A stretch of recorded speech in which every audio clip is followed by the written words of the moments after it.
విశాఖ స్థానిక డాబా gardens Amaravati hotel cell point షోరూంలో మంగళవారం వివో కంపెనీ సరికొత్త ఫీచర్లతో వచ్చిన మొబైళ్లను విశాఖ నగర మేయర్ పీలా శ్రీనివాసరావు చేతుల మీదుగా ఆవిష్కరించారు. ముందుగా కేక్ కట్ చేసి ఆయన చేతుల మీదుగా ఖాతాదారులకు కొత్త ఫోన్లను అందజేశారు. ఈ సందర్భంగా నగర మేయర్ మాట్లాడుతూ భారత్లో తయారైన వివో V60 ఫోన్లను నూతన ఫీచర్లతో అన్ని సెల్ పాయింట్ షోరూంలలో అందుబాటులో ఉన్నాయని, వినియోగదారుల అభిరుచులకు అనుగుణంగా సెల్ పాయింట్ వారు ఎప్పటికప్పుడు తమను ఆధునీకరించుకుంటూ ఖాతాదారుల విశ్వాసాన్ని చూరగొనడంతో ముందున్నారని తెలిపారు.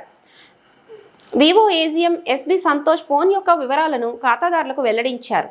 దీనిలో అల్ట్రా సిమ్ కార్డ్ డిస్ప్లే వస్తుందని పేర్కొన్నారు. కార్యక్రమంలో మేయర్ను బాలాజీ ఫౌండేషన్ ఘనంగా సత్కరించి పూలమాల అందజేశారు. కార్యక్రమంలో కార్పొరేటర్ రాజశేఖర్, మాజీ కార్పొరేటర్ పోతు సత్యనారాయణ, సంస్థ ASM Govindu, showroom manager Kondalarao తదితరులు పాల్గొన్నారు.